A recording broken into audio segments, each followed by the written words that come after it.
നമസ്കാരം. എല്ലാ പ്രിയപ്പെട്ട കൂട്ടുകാർക്കും ഭാസീസ് അക്കാഡമിയുടെ മറ്റൊരു വീഡിയോയിലേക്ക് ഹാർദമായ സ്വാഗതം. നമ്മൾ ഇന്നിവിടെ പഠിക്കാൻ പോകുന്നത് സിവിൽ പോലീസ് ഓഫീസർ പരീക്ഷയുടെ സ്പെഷ്യൽ ടോപ്പിക്കുണ്ട്. അതിൽ ഒഫൻസസ് എഗെയിൻസ്റ്റ് ബോഡി എന്ന് പറയുന്ന ഒരു ഭാഗമുണ്ട്. അതായത് ശാരീരികമായിട്ടുള്ള ഉപദ്രവങ്ങൾ അല്ലെങ്കിൽ ശരീരത്തിന് ഹാനി വരുത്തുന്ന, ശരീരത്തിന് ദോഷം വരുത്തുന്ന പ്രവർത്തനങ്ങളും ആ പ്രവർത്തനങ്ങൾ ഇന്ത്യൻ പീനൽ കോഡ് അനുസരിച്ച് അതല്ലെങ്കിൽ ഭാരതീയ ന്യായ സംഹിത പ്രകാരം ഏത് വകുപ്പിലാണ് ചുമത്തപ്പെട്ടിരിക്കുന്നത് എന്നുമുള്ള കാര്യങ്ങളാണ് നമ്മൾ കഴിഞ്ഞ കുറച്ച് ദിവസങ്ങളായിട്ട് എടുത്തുകൊണ്ടിരിക്കുന്നത്. അപ്പോൾ ക്ലാസ്സുകൾ ആദ്യമായിട്ട് കാണുന്നവരാണെന്നുണ്ടെങ്കിൽ പഴയ ക്ലാസ്സുകളൊക്കെ ഒന്ന് കണ്ടു നോക്കുക. അപ്പോൾ നമ്മൾ ഇന്ന് നോക്കുന്നത് സെക്ഷൻ IPC 312 ആണ്. IPC 312 എന്ന് നമ്മൾ പറയുന്നു. അത് ഭാരതീയ ന്യായ സംഹിത പ്രകാരമാണെന്നുണ്ടെങ്കിൽ സെക്ഷൻ 88 ഉൾപ്പെടുത്തിയിരിക്കുന്നത്.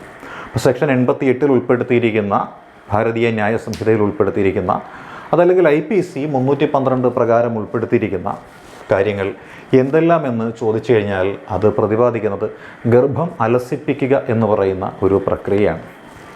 കോസിങ് മിസ്കാരേജ് എന്നാണ് പറയുന്നത്. ബോധപൂർവം ഒരു സ്ത്രീയുടെ ഗർഭം അലസിപ്പിക്കുവാനുള്ള ശ്രമം നടത്തുന്നു. ഗർഭം എന്ന് പറയുമ്പോൾ ഒരു ജീവനാണ് ഉദരത്തിൽ ഉള്ളത്. അപ്പോൾ ആ ഒരു ജീവൻ നശിപ്പിക്കുക എന്ന് പറയുന്നത് എന്താണ്? കുറ്റകരമായിട്ടുള്ള ഒരു പ്രവൃത്തി തന്നെയാണ്. അപ്പോൾ അങ്ങനെ കുറ്റകരമായിട്ടുള്ളൊരു പ്രവൃത്തി അറിഞ്ഞുകൊണ്ട് ചെയ്യുകയാണെന്നുണ്ടെങ്കിൽ അതിന് ശിക്ഷ ഉറപ്പാണ്. ഗർഭം അലസിപ്പിക്കുക എന്ന് പറയുന്നത് ശിക്ഷിക്കപ്പെടുന്ന ഒരു കാര്യം തന്നെയായതുകൊണ്ടാണ് ആശുപത്രികൾ പലതും എന്താണ് ഗർഭം അലസിപ്പിക്കുന്നത്, അല്ലെങ്കിൽ ഡോക്ടർമാർ പലരും ഗർഭം അലസിപ്പിക്കുക എന്ന് പറയുന്നതൊക്കെ ചെയ്യില്ല എന്ന് പറയുന്നത്, അല്ലെങ്കിൽ അതിന് ചില നിബന്ധനകളൊക്കെ വച്ചിരിക്കുന്നത്. അപ്പോൾ അങ്ങനെ മിസ്കാരേജ് അഥവാ ഗർഭം അലസിപ്പിക്കുക എന്ന് പറയുന്നത് സെക്ഷൻ 312 പ്രകാരമാണ്. ഒരു ജീവൻ നശിപ്പിക്കുക എന്ന പ്രക്രിയയാണ് അവിടെ നടക്കുന്നത്. അതുകൊണ്ട് തന്നെ അതിനൊരു ശിക്ഷ ഉറപ്പുണ്ട്. അതായത് 3 വർഷം തടവ് അതല്ലെങ്കിൽ പിഴയാണ്. അപ്പോൾ 3 വർഷം വരെ തടവും പിഴയും ലഭിക്കാവുന്ന ഒരു കുറ്റമാണ് മിസ്കാരേജ് എന്ന് പറയുന്നത്. ഇനിയോ ഈ ഗർഭസ്ഥ ശിശു ചലന അവസ്ഥയിലെത്തിയിട്ടുള്ളതാണെങ്കിൽ ആ ചലനാവസ്ഥയിലെത്തിയിട്ടുള്ള ഗർഭസ്ഥ ശിശുവിനെയാണ് നശിപ്പിക്കുന്നത് എന്നുണ്ടെങ്കിൽ അവിടെ ശിക്ഷ എന്ന് പറയുന്നത് 7 വർഷമാണ്. 7 വർഷവും തടവുമാണ് ഇവിടെ ലഭിക്കുന്നത്. ഇത് മറ്റൊരാൾ ചെയ്യുന്നതാണെങ്കിലും ഇനി ഈ ഗർഭിണിയായ സ്ത്രീ സ്വമേധയാ ചെയ്യുന്നതാണെങ്കിലും, ഗർഭം അലസിപ്പിക്കുക എന്നുള്ളത് സ്വമേധയാ ചെയ്യുന്നതാണെങ്കിലും അവർക്കും ഇതേ ശിക്ഷ തന്നെയാണ് ലഭിക്കുന്നത്. പക്ഷേ ഇത് ജാമ്യം ലഭിക്കുന്ന ഒരു വകുപ്പ് കൂടിയാണ്. അതായത് ബെയിലബിൾ ഒഫൻസാണ് IPC സെക്ഷൻ 312 പ്രകാരം ഉള്ളത്. ഇനി നമുക്ക് മറ്റൊരു വകുപ്പിലേക്ക് കിടക്കാം. അത് 314 എന്ന് പറയുന്ന ഒരു വകുപ്പാണ്. IPC 314 BNS സെക്ഷൻ 90 അല്ലേ? BNSലെ സെക്ഷൻ 90 നമ്മൾ നോക്കുന്നത്. ഭാരതീയ ന്യായ സംഹിത പ്രകാരം സെക്ഷൻ 90, അതുപോലെ IPC പ്രകാരം സെക്ഷൻ 314. എന്താണ് ഇവിടെ പറയുന്നത് എന്ന് ചോദിച്ചാൽ പറയുന്ന കാര്യം ഇത്ര മാത്രമേ ഉള്ളൂ. Death caused by an act, death caused by an act done with intent to cause miscarriage. Death caused by an act done with intent to cause miscarriage. അതായത് ഗർഭം അലസിപ്പിക്കുവാനുള്ള ശ്രമത്തിനിടയിൽ മരണം സംഭവിക്കുകയാണെങ്കിൽ, ഗർഭിണിയായ സ്ത്രീയുടെ മരണം സംഭവിക്കുകയാണെങ്കിൽ അവിടെ ശിക്ഷയുണ്ട്. ആ ശിക്ഷയാണ് 10 വർഷം തടവും പിഴയും എന്ന് പറയുന്നത്. ഇതൊരു ജാമ്യമില്ലാത്ത വകുപ്പ് കൂടിയാണ്, അഥവാ നോൺ ബെയിലബിൾ ഒഫൻസാണ്. Death caused by an act done with intent to cause miscarriage.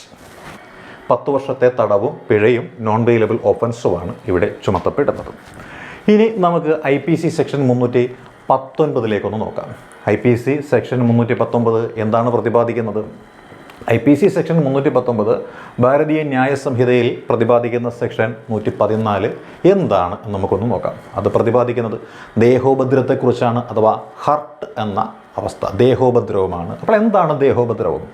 മറ്റൊരാളുടെ ശരീരത്തിന് വേദന, രോഗം, ബലഹീനത എന്നിവ ബോധപൂർവം ഉണ്ടാകുന്ന ഒരു ശ്രമം, അതിനെയാണ് നമ്മൾ ദേഹോപദ്രവം അഥവാ ശാരീരിക ഉപദ്രവം എന്ന് പറയുന്നത്. അപ്പോൾ മറ്റൊരാളുടെ ശരീരത്തിന് ദോഷം വരുത്തുന്നു. ദോഷം എന്ന് പറയുന്നത് എന്താണ്? വേദനയാകാം, രോഗമാകാം, ബലഹീനതയാകാം എന്നിവ വരുത്തുന്ന പ്രക്രിയ ആണ് ഹർട്ട് എന്ന് നമ്മൾ പറയുന്നത്, അല്ലേ? അപ്പോൾ ഈ ഹർട്ട് എന്ന് പറയുന്നതിനെക്കുറിച്ച് ഡീറ്റെയിൽഡായിട്ട് പറയുന്ന ഒരു സെക്ഷൻ ഉണ്ട്. അതാണ് സെക്ഷൻ 320 അഥവാ ഭാരതീയ ന്യായ സംഹിതയിലെ സെക്ഷൻ 116 എന്ന് പറയുന്നത്. അപ്പോൾ IPC സെക്ഷൻ 320 അതല്ലെങ്കിൽ ഭാരതീയ ന്യായ സംഹിതയിൽ സെക്ഷൻ 116 എന്ന് പറയുന്നത് ഹർട്ടിൻ്റെ വിപുലീകരണത്തെക്കുറിച്ചാണ് പറയുന്നത്. അപ്പോൾ ഏതൊക്കെ തരത്തിലാണ് ദേഹോപദ്രവം ഉള്ളത് എന്നാണ് ഇവിടെ നമ്മൾ മനസ്സിലാക്കുന്നത്, അല്ലേ? അപ്പോൾ ഗ്രീവിയസ് ഹർട്ട് അഥവാ കഠിനമായ ദേഹോപദ്രവത്തെക്കുറിച്ചാണ് ഇവിടെ പ്രതിപാദിക്കുന്നത്. അപ്പോൾ കഠിനമായ ദേഹോപദ്രവത്തെക്കുറിച്ചാണ് ഇവിടെ പ്രതിപാദിക്കുന്നത് എന്നുണ്ടെങ്കിൽ ഏതെല്ലാമാണ് കഠിനമായ തരത്തിലുള്ള ദേഹോപദ്രവം എന്ന് നമുക്ക് നോക്കാം. അതിലൊന്നാമത്തത് പുരുഷത്വം ഇല്ലാതെയാക്കുക എന്ന് പറയുന്നതുണ്ട്. ഒരു വ്യക്തിയുടെ പുരുഷത്വം ഇല്ലാതെയാക്കുന്ന രീതിയിൽ അയാളെ ഉപദ്രവിക്കുകയാണെന്നുണ്ടെങ്കിൽ അത് കഠിനമായ ദേഹോപദ്രവത്തിൻ്റെ ശ്രേണിയിൽപ്പെടുന്നതാണ്. സെക്ഷൻ 320 വകുപ്പ്. കഠിനമായ ശിക്ഷയാണ് അവിടെയുള്ളത്. നോൺ ബെയിലബിൾ ഒഫൻസുമാണ്. അതേപോലെ തന്നെ കണ്ണിൻ്റെ കാഴ്ച സ്ഥിരമായി നഷ്ടപ്പെടുത്തുക. നമ്മുടെ ഏതെങ്കിലും ഒരു കണ്ണിൻ്റെ കാഴ്ച സ്ഥിരമായി നഷ്ടപ്പെടുത്തുന്ന രീതിയിൽ കണ്ണിന് മുറിവുണ്ടാക്കുകയോ ഹാനിയുണ്ടാക്കുകയോ ചെയ്യുന്ന തരത്തിലുള്ള ഉപദ്രവമാണ് രണ്ടാമത്തേതിൽപ്പെടുത്തിയിരിക്കുന്നത്. അതായത് കണ്ണിൻ്റെ കാഴ്ച സ്ഥിരമായി നഷ്ടപ്പെടുത്തുക. ഇനി മൂന്നാമത്തേത് എന്താണ്? കേൾവി നഷ്ടപ്പെടുത്തുക എന്നുള്ളതാണ്. അല്ലെ, കേൾവി നഷ്ടപ്പെടുത്തുക. കേൾവി നഷ്ടപ്പെടുത്തുക എന്ന് പറയാൻ നേരത്ത് 2 ചെവികളുണ്ട്. ഏതെങ്കിലും ഒരു ചെവിയുടെ കേൾവി സ്ഥിരമായിട്ടോ അല്ലെങ്കിൽ പൂർണ്ണമായിട്ടോ ഭാഗികമായിട്ടോ ഇല്ലാതെയാക്കുന്ന പ്രക്രിയ ആണ് കേൾവി നഷ്ടപ്പെടുത്തുക എന്ന് പറയുന്നത്. ഇനി നാലാമതുണ്ട്, എന്താണ്? അവയവം, സന്ധി എന്നിവയെ നശിപ്പിക്കുകയാണ്. അല്ലെ, അവയവം, സന്ധി. ഇപ്പം നമ്മുടെ കൈയുടെ സന്ധിയാവാം, അല്ലേ? അതല്ലെങ്കിൽ നമ്മുടെ ശരീരത്തിലുള്ള ഏതെങ്കിലും ഒരു അവയവമാവാം.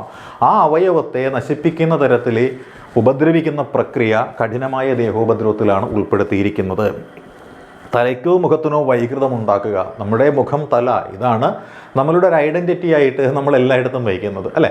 അപ്പോൾ ആ മുഖത്തിന് മറ്റൊരാളുടെ മുന്നിൽ നമ്മുടെ മുഖം കൊണ്ടുപോയി കാണിക്കുവാൻ അല്ലെങ്കിൽ പുറത്തേക്ക് തല ഉയർത്തിപ്പിടിച്ച് നടക്കുവാൻ പറ്റാത്ത രീതിയിൽ നമ്മുടെ മുഖത്തിനോ തലയ്ക്കോ ഏതെങ്കിലും തരത്തിലുള്ള ഒരു വൈകൃതം ഉണ്ടാക്കുന്ന തരത്തിലുള്ള മുറിവ് സൃഷ്ടിക്കുകയാണെന്നുണ്ടെങ്കിൽ അത് കഠിനമായ ദേഹോപദ്രവത്തിൻ്റെ ശ്രേണിയിലാണ് പെടുന്നത്. എല്ല്, പല്ല്, ഒടിവ്, സ്ഥാനഭ്രംശം. നമ്മുടെ കൈകാലുകൾക്കോ പല്ലുകൾക്കോ എല്ലുകൾക്കോ ഒടിവോ ചതവോ സ്ഥാനഭ്രംശമോ ഉണ്ടാക്കുന്ന തരത്തിലുള്ള പ്രവർത്തനം ചെയ്തു കഴിഞ്ഞാലും അതിനെയും കഠിനമായ ദേഹോപദ്രവത്തിലാണ് ഉൾപ്പെടുത്തിയിരിക്കുന്നത്. സാധാരണ ജീവിതത്തിന് സാധ്യമല്ലാക്കുന്ന ഒരു അവസ്ഥ ഉണ്ടാക്കുക എന്നാണ് പറയുന്നത് അടുത്ത ഒരു വകുപ്പെന്ന് പറയുന്നത്. അപ്പോൾ സാധാരണ ജീവിതം എന്ന് പറയുന്നത് 2 ആഴ്ച വരെയെങ്കിലും, അതായത് 15 ദിവസമെങ്കിലും, IPC പ്രകാരമാണെങ്കിൽ 15 ദിവസവും ഭാരതീയ ന്യായ സംഹിത പ്രകാരമാണെങ്കിൽ 20 ദിവസവും ഒരു വ്യക്തിക്ക് അയാളുടെ സാധാരണ ജീവിതം നയിക്കുവാൻ പറ്റാത്ത രീതിയിൽ, ജോലിക്ക് പോകുവാൻ പറ്റാത്ത രീതിയിൽ ശാരീരികമായിട്ട് ദേഹോപദ്രവം മൂലം ബുദ്ധിമുട്ടുണ്ടായാൽ അതും കഠിനമായ ദേഹോപദ്രവം എന്നുള്ള ശ്രേണിയിൽ പെടുത്തുന്നതും IPC സെക്ഷൻ 320 പ്രകാരം ശിക്ഷ ലഭിക്കുന്നതുമായിട്ടുള്ള കാര്യമാണ്. അപ്പോൾ ബാസിസ് അക്കാഡമി നൽകുന്ന ഈ ക്ലാസ്, സിവിൽ പോലീസ് ഓഫീസറിൻ്റെ സ്പെഷ്യൽ ടോപ്പിക്കിൻ്റെ ക്ലാസ് നിങ്ങൾക്ക് ഇഷ്ടമായി എങ്കിൽ കമൻറ്റ് ബോക്സിൽ രേഖപ്പെടുത്തുക. All the best.